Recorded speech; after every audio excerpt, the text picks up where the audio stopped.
They say that at Blue Heron Lake, you should never answer a woman in white if she asks you one question: have you seen my baby? The story has lived around the water for more than a century. Some people say the mother only looked away for a moment, and the stroller rolled into the lake. Some say grief drove her into the water after her child. Others whisper something darker, that she pushed the baby under with her own hands, then spent the rest of her life and the rest of her death trying to take it back. I used to think it was just another local ghost story. See, a tale for night tours. A creepy little warning passed between teenagers after the paddle boats were pulled back to the dock, after the fog settled low over Strawberry Hill, after the surface of the lake turned black and still, like a mirror that no longer wanted to reflect the living. Then I heard a baby crying beneath the stone bridge. And then my mother disappeared in the exact same place. Blue Heron Lake is the new name of Stow Lake in Golden Gate Park, San Francisco. The lake was officially renamed in 2024. The new name was inspired by the great blue herons that often nest near Strawberry Hill. The lake itself was created in 1893 to support boating, walking, and irrigation within the park. The most famous legend connected to this place is the White Lady of Stow Lake, a woman dressed in white who is said to wander around the lake, asking passers-by if they have seen her baby. SF Gate notes that ghost stories in Golden Gate Park appeared in newspapers as early as 1908. But there is no confirmed record that a mother and baby truly died at the lake. Many old records were lost after the 1906 earthquake and fire. My name is Maya Tran. I was born in San Jose, raised in San Francisco, and for almost 10 years I worked as a home care nurse for elderly patients. My job was not dramatic. I changed bandages, checked blood pressure, prepared pills, cooked soft meals, and listened to people tell the stories of their lives once they knew they were running out of time. That was how I learned to understand silence. Old people often stay quiet for a long time before they say the thing that matters most. My mother was like that too. Her name was Lynn. She was 72 that year, and she had early-stage Alzheimer's. Some days she remembered the names of neighbors she had known decades earlier in Vietnam. Other days she forgot who I was, but she always remembered one lullaby. I had never heard her sing it when I was a child. It was strange, not quite Vietnamese, not quite English. It sounded like a song that had been soaked in water until the words blurred. Sleep, little one. The water is blue. The heron flies over. Mother is here. Every time she reached that line, she stopped. Her eyes would fix on something far away. Then she would ask, "Where is the baby girl?" At first I thought she meant me, but I was an only child. In every family photograph there was only me. No older sister, no younger sister, no second child half cropped out of the frame. I asked my father once, years before he died. He only gave me a tired smile and said, "Your mother dreams too much. Don't ask so many questions." When I was younger, I let that answer pass. When I got older, I understood something. In a family, the words "don't ask so many questions" are often the only door that leads to the truth. That fall, my mother's doctor advised me to take her outside more often. Gentle walks, sunlight, birds, familiar smells. He said the natural world could trigger memory in ways ordinary conversation could not. I chose Golden Gate Park because my mother used to like it. Or at least I thought she did. That morning, fog hung low in the trees. The path around Blue Heron Lake was damp and cold, and fallen leaves stuck to the pavement like pieces of old letters someone had torn up and left behind. My mother sat in her wheelchair with a gray wool blanket across her knees. She had not spoken since we left the house. Then she saw the lake. Her hand shot out and grabbed my wrist, hard. Her nails dug into my skin. "No," she said. "Mom, what is it? Don't go down there. We're just walking around the lake, that's all." She shook her head. Her eyes were wide. "It's under there." I looked toward the water. The surface was silver gray. A few ducks drifted quietly near the reeds. An overturned white boat rested by the dock. Across the water, Strawberry Hill rose through the fog. There was nothing under there. "What do you see?" I asked. She whispered, "The stroller." A chill went through me. "What stroller?" My mother turned toward me. For a few seconds, her eyes were completely clear. They were no longer the eyes of a woman slipping in and out of memory. They were sharp, wounded, and terrified. "Don't let her ask you." "Who?" She did not answer. From the lake, a baby began to cry. The sound was tiny, distant, as if it were rising through water. I froze. A jogger passed behind us and did not slow down. A young couple taking photos near the railing did not turn. Nobody else reacted. Only I heard it. And my mother. She began to tremble. "Take me home," she said. "Maya, take me home now." It was the first time in months that she had used my name correctly. That night, my mother did not sleep. Around 2 in the morning, I heard her moving around in her room. When I opened the door, I found her kneeling in front of the closet, pulling old boxes down onto the floor. "Mom, what are you doing?" She did not look at me. "You have to give it back." "Give what back?" She dragged out a small tin box. The corners were rusted, and a strip of old tape on the lid said L, 1978. I had never seen it before. My mother held it against her chest as if she were holding a child. "The baby is so cold," she said. I sat down beside her. "Mom, who is the baby?" She stared at me for a long time.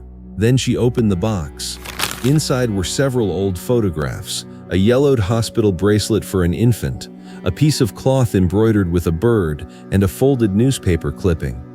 I picked up the first photograph. My mother was in it, much younger, standing beside Stow Lake, the old name for Blue Heron Lake.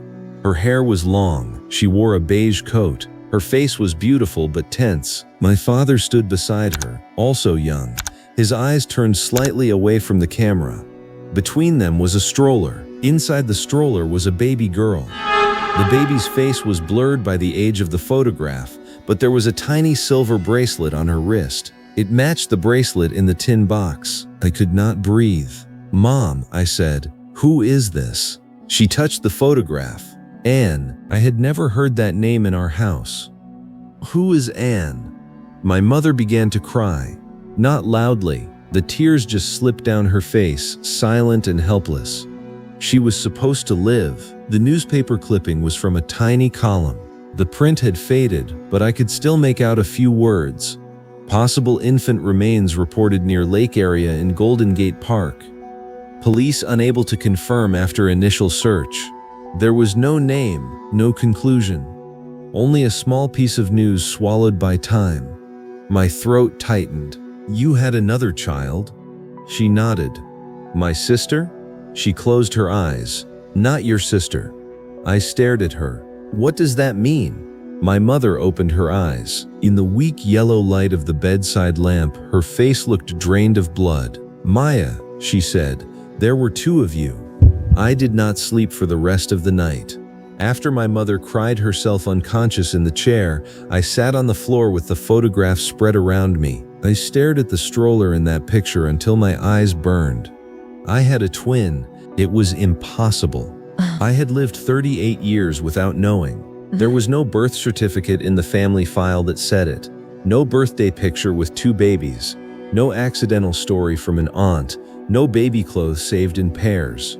The next morning, I called my Aunt Mai, my mother's younger sister and the only surviving person on her side of the family. She was quiet for a long time after I asked about Anne. Finally, she sighed. "Your mother told you? So it's true?" "Yes." "Why didn't anyone tell me?" "Because your mother forbade it." How did Anne die? My aunt did not answer right away. I heard the television murmuring at the other end of the line. Then I heard her turn it off. "Your family had just started to settle in San Francisco. Your parents were young, broke, and overwhelmed. Your mother gave birth to twins. You were the weaker one. Anne was stronger. But after a few months, everything became difficult." Difficult how? "Your mother had postpartum depression, severe. People in our community did not understand it then. They only said she was weak, that she did not know how to be a mother. I gripped the phone. Then what happened? One day your mother took both babies to Stow Lake. When she came home, she had only you. My heart struck hard against my ribs. What did she tell the police? She said the stroller rolled away. She said Anne fell into the water, but no body was found. No body? No. Then why did everyone believe Anne was dead? Aunt Mai lowered her voice. Because your mother kept repeating one sentence. I let go. I stood frozen in the kitchen. Outside the window, morning fog clung to the glass. A bird sat on the power line, watching the house as if it were listening. Do you think Mom killed Anne? I asked. The silence on the line was worse than any answer. Finally, my aunt said, I think your mother sentenced herself that day. As for the truth, maybe only the lake knows. After that, my mother began to change. She spoke to empty corners of the room. She set an extra bowl of rice porridge at the dinner table. She folded baby clothes out of old hand towels. One night, I woke to the sound of dripping water. I checked the sinks, the bathroom, the washing machine.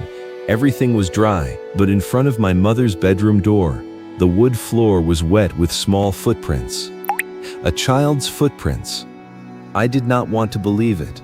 After years as a nurse, I knew exhaustion could invent sounds. Grief could turn shadows into people. A loved one's broken memory could infect your own mind if you listened too closely. But the water on the floor was real. I wiped it up with a towel. It was as cold as water pulled from the bottom of a lake. 3 days later, my mother disappeared.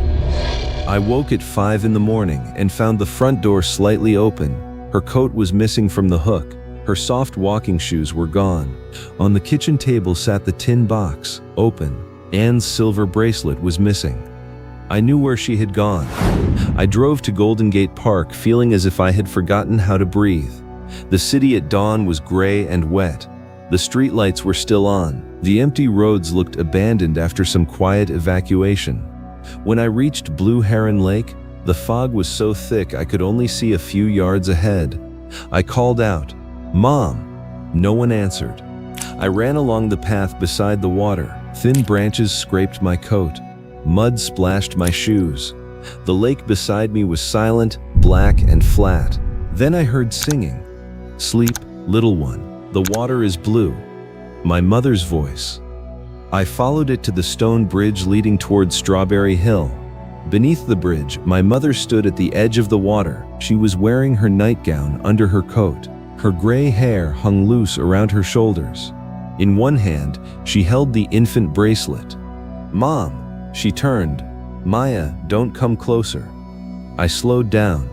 "Give me the bracelet, we'll go home." She shook her head. "I can't, I've kept it too long." "You are not guilty." I said it out of instinct. The moment the words left my mouth, I knew I was not sure. My mother looked at me. Her eyes were full of pain. "You don't know what I did. Then tell me." Fog rolled between us. A child's laugh echoed from beneath the bridge. Not crying, laughing. My skin prickled. My mother turned sharply toward the water. "Don't," she whispered. "Don't call her." From under the bridge, a stroller appeared. It floated on the lake. Old, black, rusted at the wheels. Its torn canopy hung in wet strips. It moved without making ripples, as if the water itself refused to touch it. I could not move. From inside the stroller came the soft scrape of fingernails. Tap, tap, tap, tap. My mother began to cry. "And..." I grabbed her hand. "Mom, look at me. That isn't real." Then a tiny hand reached out of the stroller. The skin was pale and wrinkled, as if it had been underwater too long. The hand pointed at me. A child's voice whispered. Mother chose her. I let go of my mother's hand, not because I wanted to, because my body reacted before my mind could stop it. My mother looked at me, and in her eyes I saw a truth more terrible than fear. "Maya," she said, "I'm sorry." "Sorry for what?" She stepped backward toward the lake. "That day I didn't drown Anne." My throat closed. "Then what happened?" She looked down at the bracelet. "I drowned you." At first, I did not understand. Every sound around me seemed to stretch. Birds, leaves, water, my own breathing. "What did you say?" she sobbed. I couldn't take it anymore. 2 babies crying all day. No sleep, no help. The voice in my head said if only one of them would be quiet, everything would stop. I took both of you to the lake. I don't know how long I walked. I only remember the cold water. I remember you crying weaker than Anne, and then She could not finish. The ground seemed to disappear beneath me. "You tried to drown me?" She nodded. "But I'm alive, because Anne pulled you back." I looked at the stroller. The scraping inside had stopped. My mother spoke one word at a time, as if each one had to be torn out of her lungs. "I put you in the water, only for a few seconds. I swear it was only a few seconds." Then Anne screamed. She twisted in the stroller. She fell. I panicked and pulled you out first because you were already blue. When I turned back, Anne was gone. I stepped away from her. The air felt thick as mud. "You saved me first." "No," she said. "I chose you first." I wanted to scream, but nothing came out. All my life, I thought I had been an only child. The truth was worse. I was the child saved after I had almost been killed. And Anne, the stronger baby, the innocent one, the one whose scream had snapped my mother back into herself, had gone under while my mother held me. "You told everyone the stroller rolled away," I whispered. "I lied. Because you were afraid of prison?" She shook her head. "Because I was afraid you would grow up knowing you lived in the space where your sister died." I looked at her. Her face was no longer the face of a sick old woman. It was the face of the young woman in the photograph. Exhausted, terrified, locked forever inside a moment she could never undo. Beneath the bridge, the stroller turned slowly. The child's voice came again. Mother chose her. My mother stepped into the water. I lunged forward and grabbed her sleeve. The lake swallowed my shoes. The cold shot up my legs and into my bones. "Mom, don't." She turned back, tears and fog on her face. I heard her every night, every time you laughed, every time you called me Mom. Behind you, I heard Anne asking, "What about me? Stay with me, please."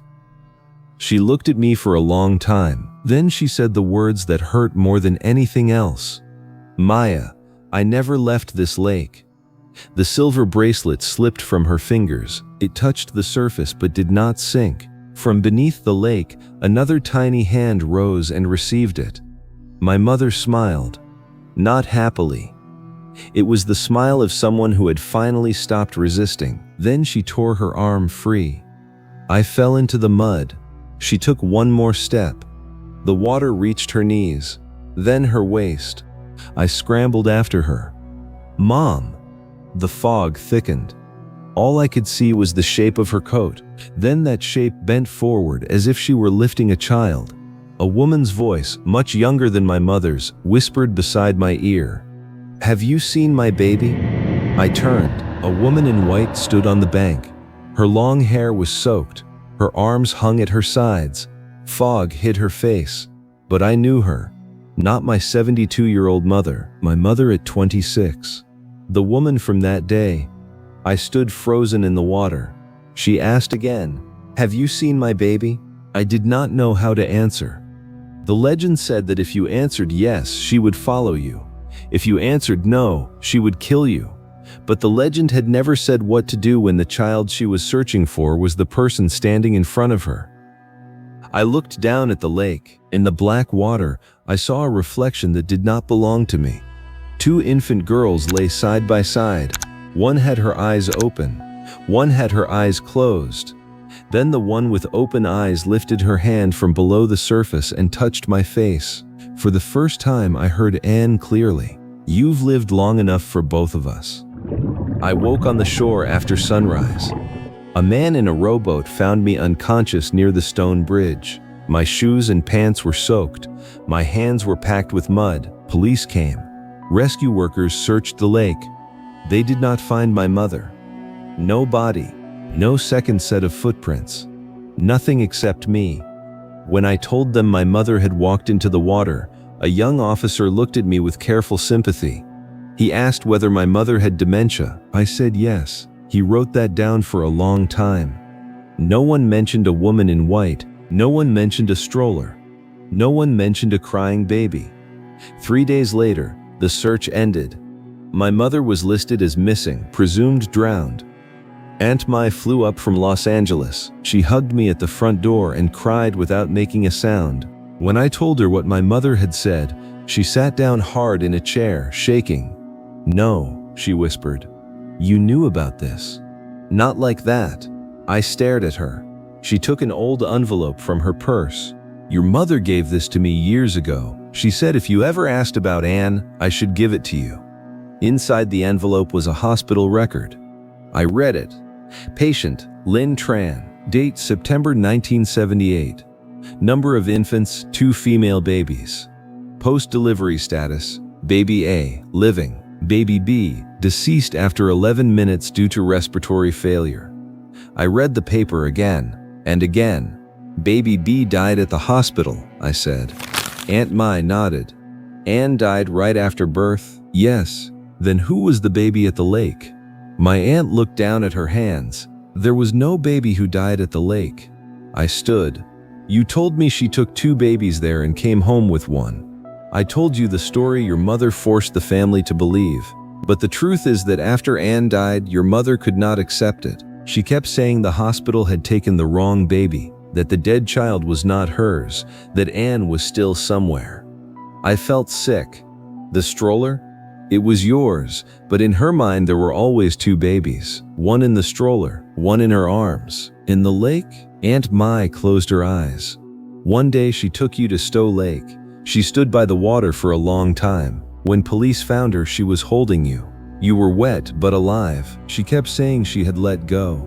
Nobody knew what she had let go of, or who, because Anne was already dead." The room tilted around me. "So Mom thought she killed Anne?"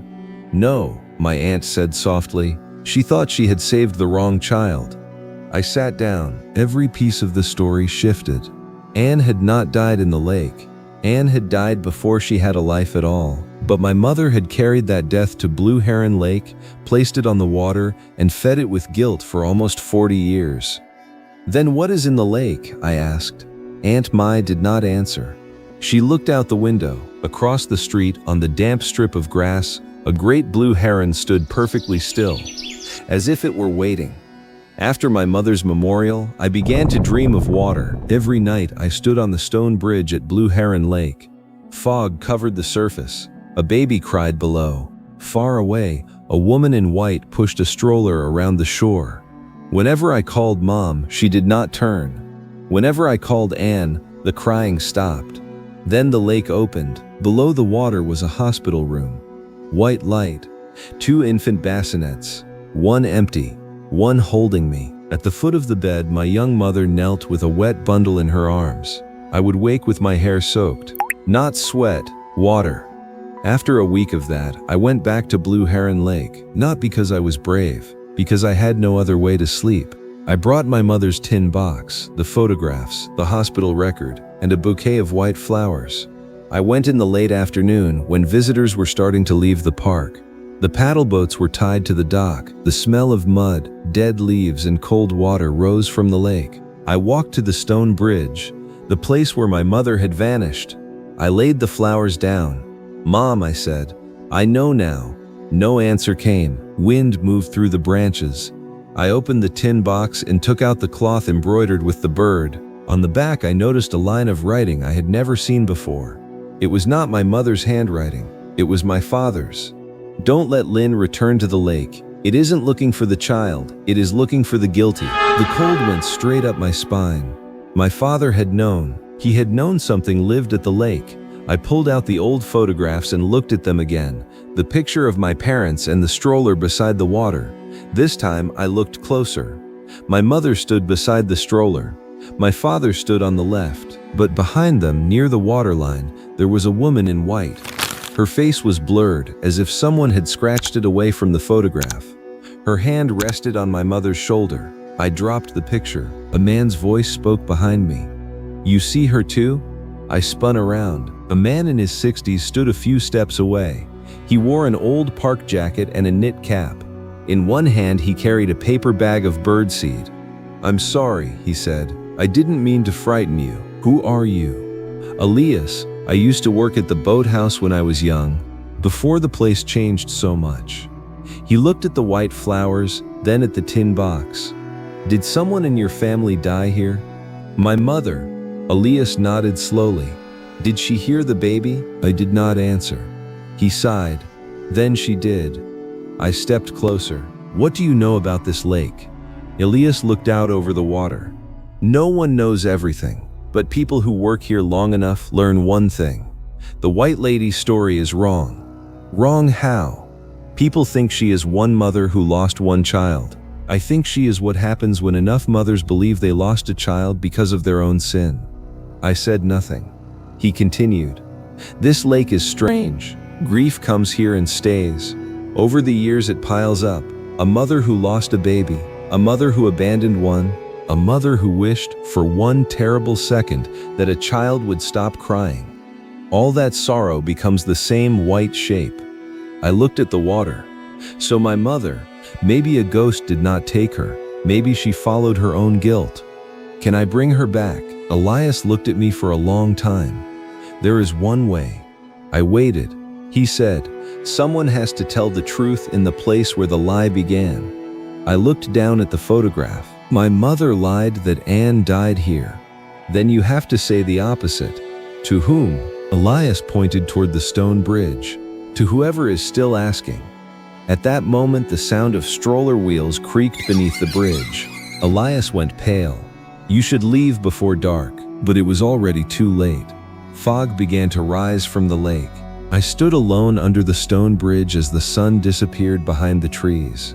Elias was gone, or I thought he was. When I turned around, there were no footprints where he had stood on the damp ground. I held the hospital record in my hand. My voice shook so badly that the first sentence almost broke apart. "Anne did not die here." The lake stayed silent. "Anne died at the hospital. My mother did not drown her. My mother did not save the wrong child. She was just a woman in so much pain that she could not accept one of her daughters had left before she could even be called by name." The fog curled inward.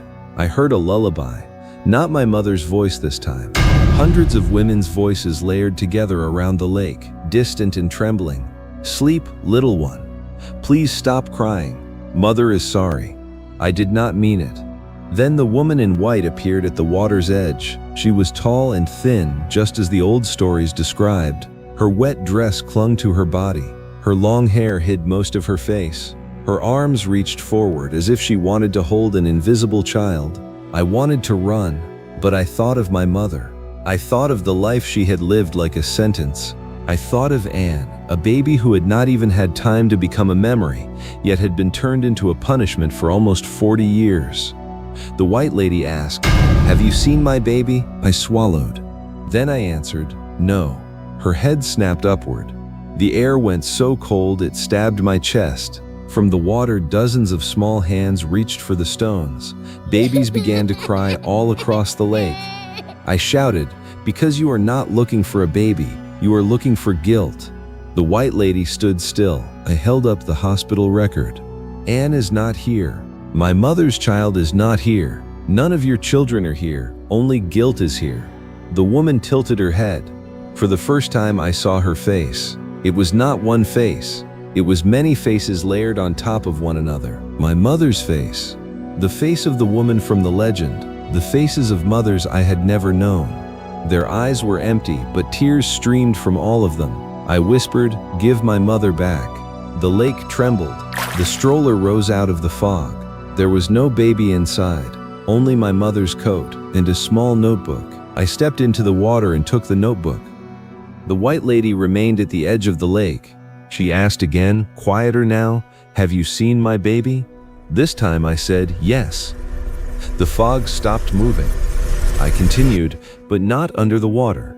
Your child is in the moment before you condemned yourself, in the place where you still loved them, in the place before you turned grief into a curse." The woman opened her mouth. The sound that came out was not a scream, it was a breath, the first breath after too many years. Then she dissolved into fog. One by one, the little hands withdrew beneath the surface. The crying faded. On the far side of the bridge, I saw my mother. She stood in her wet coat, gray hair loose around her face. In her arms, she held a bundle wrapped in white. "Mom."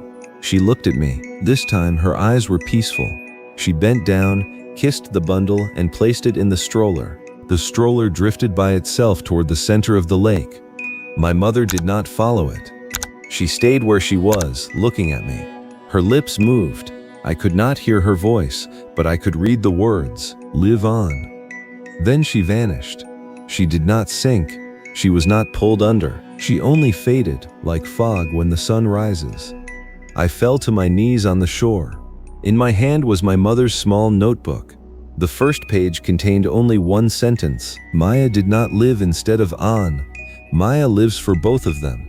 I did not tell the police the whole story. No one would have believed me. I only said that I had found my mother's coat near the lake. Her disappearance remained without a body, but after a few months, our family was allowed to hold a memorial. I scattered my mother's ashes somewhere else, not at Blue Heron Lake. I chose a small garden overlooking the ocean, where the wind blew too strongly for any memory to stand still for long. Then I moved out of the old house. Before I left, I hung the embroidered cloth with the heron in the window. Every morning, sunlight passed through it and cast the shadow of the bird on the floor. I began to live more lightly. Not because the grief vanished, because I stopped confusing grief with guilt. 1 year later, I returned to Blue Heron Lake. It was spring. Visitors crossed the water in paddle boats. Children ran along the path. A great blue heron stood motionless near the reeds, its long neck curved, its bright eye patient, as if it understood things human beings spent their whole lives trying to learn. The stone bridge was still there. The surface of the lake was still silver gray. But I did not hear crying anymore. I placed one white flower at the edge of the water. Not for the white lady, not for the legend, for everyone who had ever stood beside water holding something they could not repair and called it fate. As I turned to leave, a little girl about 4 years old stood on the path watching me. She wore a pale blue dress. Her wet hair clung to her cheek. Around her wrist was a tiny silver bracelet. I froze. The girl smiled. It was not frightening. It was not sad. It was simply the smile of a child who had finally found her way home. She lifted her hand and waved. Then she ran toward a woman waiting beneath the trees. The woman wore a beige coat. Her hair was long and black. Her face was young. My mother. She lifted the girl into her arms. This time she did not ask whether I had seen her child. Because she had, I blinked. Both of them vanished among the people walking by the lake. I stood there for a long time. Then a man's voice spoke behind me. "First time here?" I turned. A middle-aged tourist held a camera in both hands and looked confused. He pointed toward the stone bridge. I thought I heard a woman asking something. "Did you hear that?" I looked at him. A soft wind moved across the water. There was no crying baby, no stroller, no white dress. Only birds, water, and small boats tapping gently against the dock. I smiled. "No," I said, "it's peaceful here." He nodded and walked on. I turned back to the lake one last time. A blue-gray feather drifted slowly beneath the shadow of the bridge, and somewhere far away, or very near, I heard my mother's lullaby. No longer twisted, no longer wet and cold, only a mother's ordinary song. Sleep, little one. Mother is here. So if you ever walk beside Blue Heron Lake after the boats have been tied up and the fog begins to rise, listen carefully. You may hear water tapping under the stone bridge. You may hear a stroller wheel creak where no stroller should be. And if a woman in white asks whether you have seen her baby, do not answer too quickly. Some ghosts are not searching for the dead. Some ghosts are searching for the moment when they stopped forgiving themselves.